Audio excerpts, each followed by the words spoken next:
Mangwana Nimalelepo Vukenjani Klekwas Vanave Africa. Welcome to Africa Good Morning, the news and current affairs show bringing you everything you need to know happening on the African continent and beyond. You're joined by Ashwin Bedi on Wednesday, the 13th of November, and these are some of the stories we'll be looking at.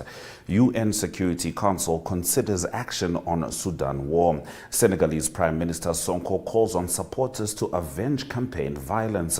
Elon Musk's Starlink gets Chad go-ahead to improve internet access, and Ugandan TikTokers detained for insulting First Family. Our correspondent in South Africa, Ari Hohad, will also bring us the latest news stories from Muzanzi. DSTV 2 at 5, GoTV 25, OneUp2.com, and Network Media Hub on YouTube is precisely where you can find us. Top stories shortly. Neo Paints has established a 67-year Namibian legacy, creating personalized paint solutions that blend quality and innovation for the Namibian people. We pride ourselves in being a 100% Namibian-owned company, investing in our country and our people by employing and empowering true Namibians. With every brushstroke, Neo Paints commits to our quality guarantee and always delivering a coat of excellence. At Neo Paints, we always stay true to our country. We are as Namibian as you.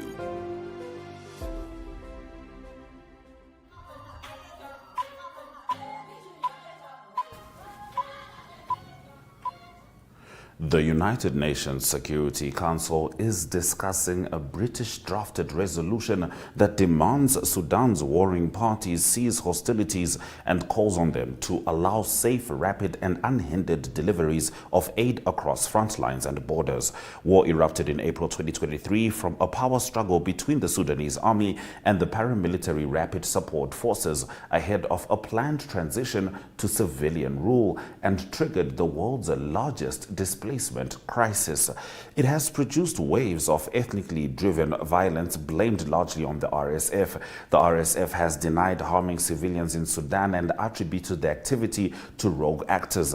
In the first UN sanctions imposed during the current conflict, a Security Council committee designated 2 RSF generals last week. 19 months into the war, both sides are committing egregious human rights violations, including the widespread rape of women and girls. Britain's UN Ambassador Barbara Woodward told reporters at the start of this month as Britain assumed the Security Council's presidency for November. Climate change is helping to drive a rising refugee crisis, adding to the huge numbers already displaced by conflict, according to a United Nations report. 3/4 of the world's forcibly displaced people live in countries heavily affected by climate hazards, the UN Refugee Agency said in the document released yesterday. The number of people fleeing conflict doubled to more than 120 million over the past decade, 90 million of them in countries with high to extreme exposure to climate-related hazards, it reported. Half of displaced people are in locations affected by both conflict and serious climate hazards, such as Myanmar, Somalia, Sudan, and Syria. For the world's most vulnerable people, climate change is a harsh reality that profoundly affects their lives, said UN High Commissioner for Refugees Filippo Grandi. The climate crisis is driving displacement in regions already hosting large numbers of people uprooted by conflict, insecurity, compounding their plight and leaving them with nowhere safe to go. Now, Senegal's Prime Minister Ousmane Sonko has urged supporters of the ruling PASTEF party to take revenge for alleged violence against them during the campaign for a parliamentary election this Sunday, raising concerns among rights groups. Supporters of the Prime Minister, who is also president of PASTEF, clashed with police before a presidential election in March in some of the worst unrest in Senegal's history. The country has been calm since Sonko's ally President Bassirou Diomaye Faye won the vote, defeating the candidate of then-President Macky Sall by a landslide. But sporadic clashes between different party supporters have been reported in recent weeks as the country prepares for a parliamentary race that will ultimately decide the extent to which Faye and Sonko will be able to implement their agenda. Now, Haiti's new interim Prime Minister Alex Didier Fils-Aimé was sworn in this week in the capital, Port-au-Prince, and he faced a new wave of violence shortly after his inauguration. Gunfire erupted at Toussaint-Louverture International Airport, where gangs targeted commercial Spirit Airlines flight landing from Fort Lauderdale, Florida. Shots fired at the plane struck a flight attendant who sustained minor injuries, according to reports from Spirit Airlines at the U.S. Embassy. The flight, originally bound for Port-au-Prince, was diverted and safely landed in the Dominican Republic. In response, some airlines have temporarily suspended operations to Haiti due to ongoing security concerns. During his inauguration, Fils-Aimé underscored the critical need for security. Fils-Aimé, a prominent businessman and former president of Haiti's Chamber of Commerce and Industry, takes office at a challenging time for the Caribbean nation. Recently, the transitional council responsible for guiding Haiti back to democratic rule has faced allegations of corruption against 3 members, further complicating the government's efforts to regain stability. And 2 Ugandans have been detained for allegedly insulting President Yoweri Museveni, the First Lady Janet Museveni, and the president's son, General Muhoozi Kainerugaba, on the video sharing platform TikTok. Magistrate Stella Maris Amabilis remanded 21-year-old David Sengozi, Elias Lucky Choice, and Isaiah Sekagiri, 28, to Kigo prison until today, when they will make an initial court appearance. They are accused of hate speech and spreading malicious information against the First Family and musicians linked to the governing National Resistance Movement. Appearing in court on Monday, the 2 denied the charges. They are jointly charged with Julius Tayebwa, 19, who had already been brought before the court and remanded in prison for the same offenses. Prosecutors allege that they posted information on TikTok meant to ridicule, degrade, demean, and promote hostility against the First Family and others. The magistrate allowed their detention after police said they were still making inquiries on the matter. In September, police spokesman Rusoke Kituma warned that abusing the president, who he termed the Fountain of Honor, was an offense. He mentioned TikToker with the name Lucky Choice, who he said they were investigating. The TikToker was later arrested. Those have been our top stories on Africa Good Morning. After the break, we're going to be talking to Ari Hochard about South Africa's water and sanitation minister, saying the country will not run out of water despite many challenges in Gauteng, amongst other stories. Stay with us. Welcome to Namibia, where adventure meets tranquility. With Enjoy, you have access to a wide range of accommodations to suit every traveler's taste and budget. Experience the finest dining and hospitality Namibia has to offer. Booking your dream accommodation is just a few clicks away with Enjoy. Join thousands of happy travelers who have trusted Enjoy for their Namibian getaway. Your gateway to unforgettable Namibian adventures.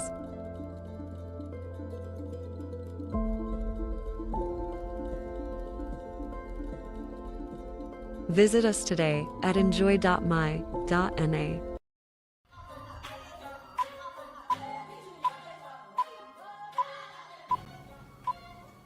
All right, it's time to talk to our correspondent in South Africa, Ari Hochard. Good morning, Ari. How are you? Yes, a very good morning, Ashwin. Yes, nice to talk to you this morning. Good to have you with us. Now, in your first story, Ari, South Africa's water and sanitation minister says the country will not run out of water despite the many challenges in Gauteng. Yes, it is a challenge. It's likened to the electricity challenge that South Africa do have. I think the problem is not the volumes of water available, but it's exactly what's happening there. It's the maintenance part that is the challenge. So it's infrastructure failures. So there's enough water. Let's start with that.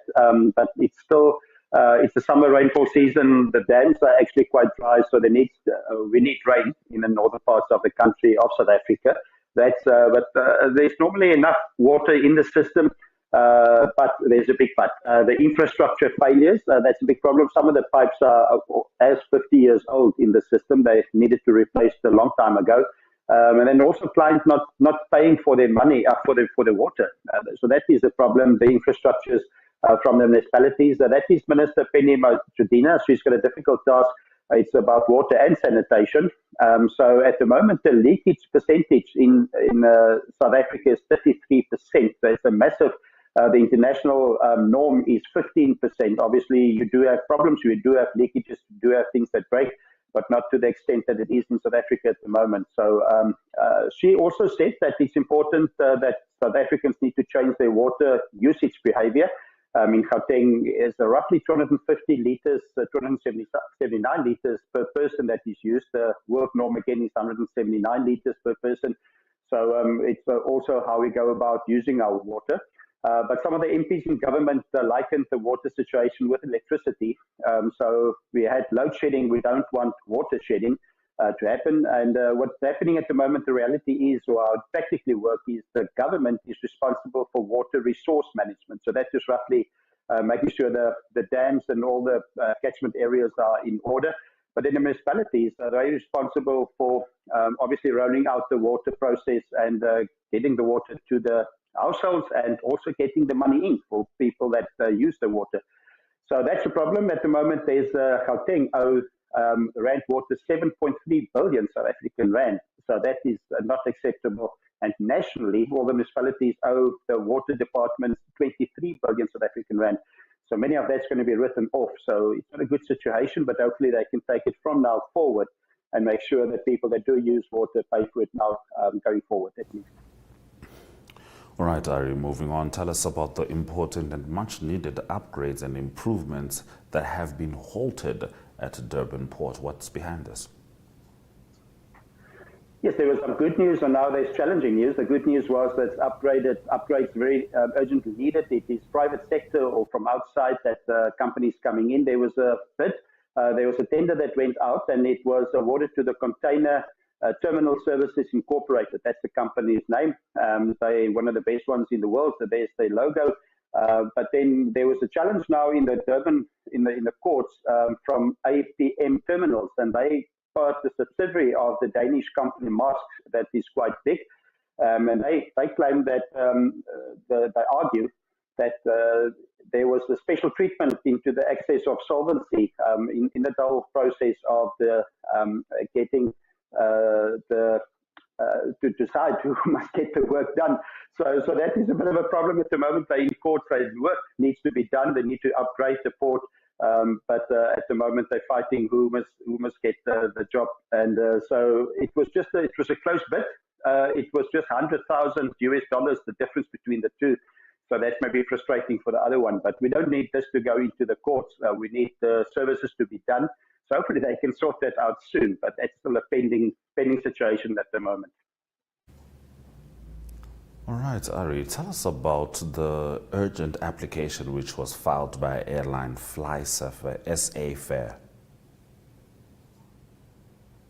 Yes, FlySafair we know quite well between Cape Town and Johannesburg and Windhoek as well, obviously, and Walvis Bay.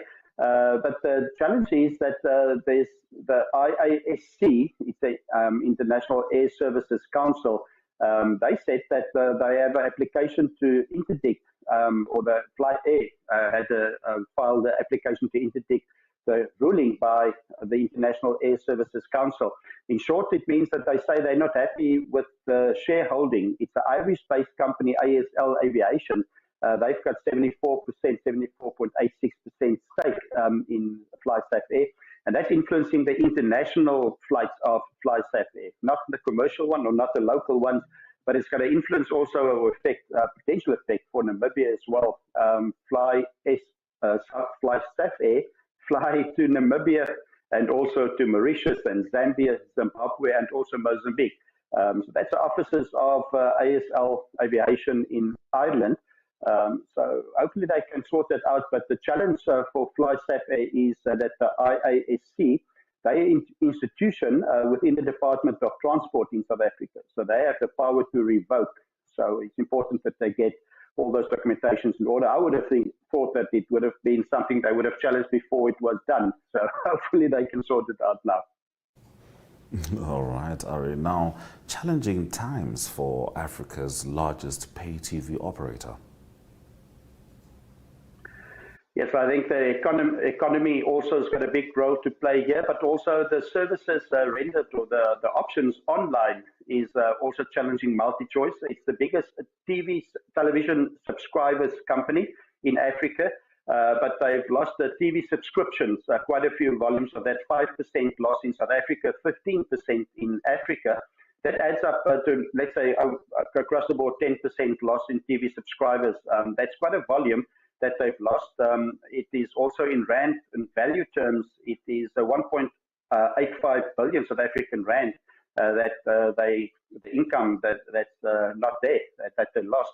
So a few reasons. The one reason is in Zambia, the challenge there is poor power cuts, or lots of power cuts, poor power supply. So obviously, if you don't have power in your house, you don't watch television. So in some areas, up to 23 hours of power cuts. So that is not good.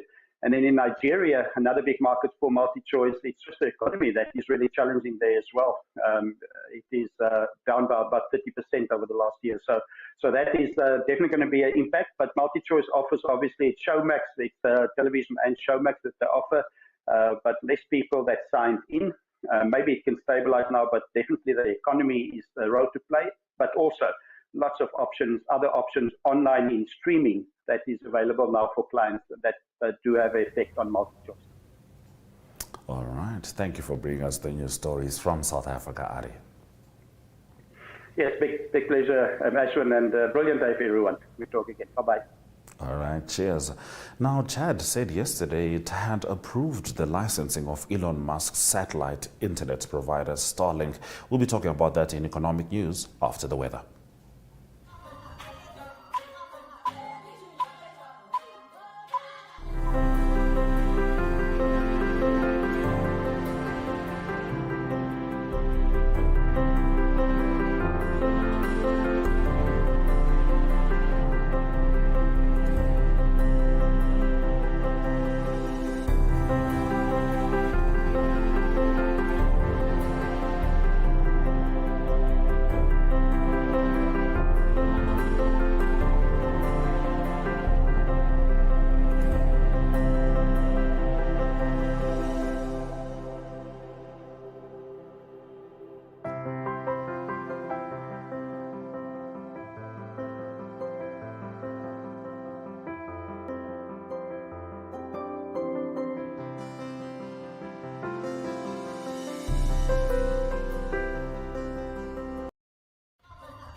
Getting into economic news, Chad said yesterday it had approved the licensing of Elon Musk's satellite internet provider Starlink to improve access to internet services in the Central African country.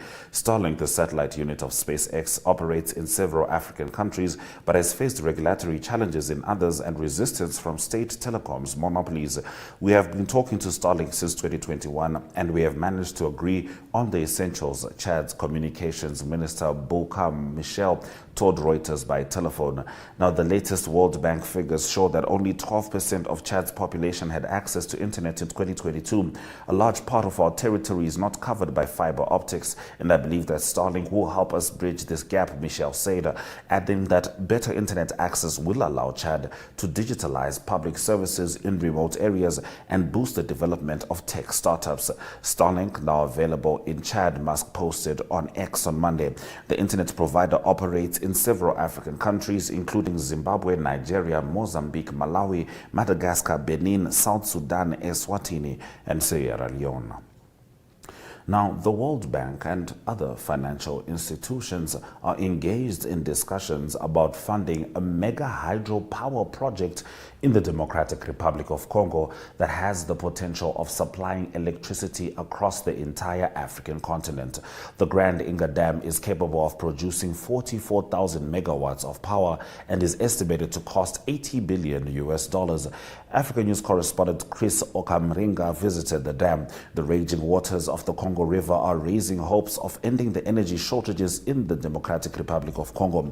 The government plans to construct 6 hydropower stations near a waterfall in western DRC to add to the 2 that are already operational. The Grand Inga Dam will be the world's largest hydropower dam once it's completed.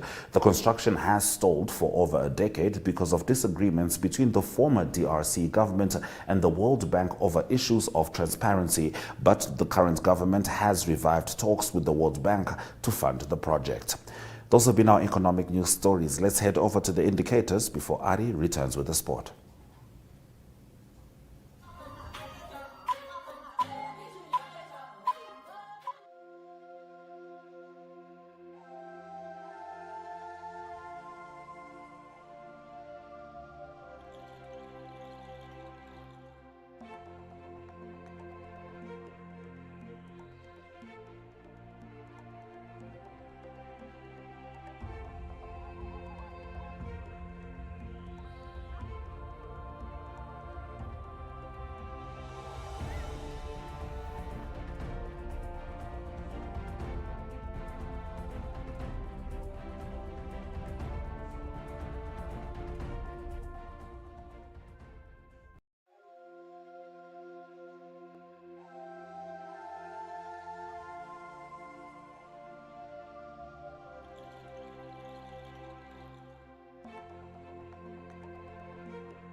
Good day everyone, time for international sports news, and starting off with football news first from the English Premier League. It is Manchester United that confirmed that the new coach Ruben Amorim is officially with the club. He comes over from Sporting Lisbon. He had a good season, or a good few seasons at Sporting Lisbon. And other news from Manchester United is that the interim coach Ruud van Nistelrooy, he has left the club with immediate effect, and that is after not being given a role in the new manager's backroom staff. And it is Amorim that indicated that he will have coaches from Sporting Lisbon that helped him coach at Sporting Lisbon come over to assist him at Manchester United. More football news is that the English Premier League announced that David Coot, he's a referee in the English Premier League, has been suspended immediately. That is pending an investigation. That is after a video that surfaced that allegedly show him making derogatory comments about Liverpool and also about former manager Jurgen Klopp. And that video was circulated quite widely on social media. But that is inquiry ongoing. But for now, he's been suspended. That is David Coot. On to tennis news. It is the ATP finals that continue. That is in Turin in Italy. 8 best men's players in world tennis playing in this tournament. And the news from the second group that was in action, it is Casper Ruud that beat Carlos Alcaraz. That was a good win for Casper Ruud. He beat him 6-1 and 7-5. And then Alexander Zverev, he beat Andrei Rublev 6-4 and 6-4. 2 games being played in the other group as well. That will be their second games. It will be Daniel Medvedev playing against Alex de Minaur and Yannick Sinner playing against Taylor Fritz of the USA. Closing off today's international sports news, it is rugby news. It is rugby news from Wales. Wales play again on Sunday. That is international rugby test against Australia. Tough game for them. That was after Australia beat England the past weekend at Twickenham. But it's lots of pressure at the moment on the coach of the Wales rugby team. That is Warren Gatland. He's trying to avoid the worst run of defeats in the history of Wales rugby. They've lost 10 games in a row now, and they've also gone down to 11th position on the world rankings. At the moment it is Italy number 9 on the world rankings and Fiji number 10, and the past weekend it was Fiji that beat Wales. That was in Cardiff. So it's a tough challenge this coming Sunday for Wales. They play against Australia. Other 2 big games that's going to be played over the weekend. It is on Saturday. It was South Africa, the Springboks, that play against England, and also it's the All Blacks that play against France. That's all the games on Saturday. That's international sports news for today. Hope you have a great sport day, and we talk international sport again tomorrow. Goodbye.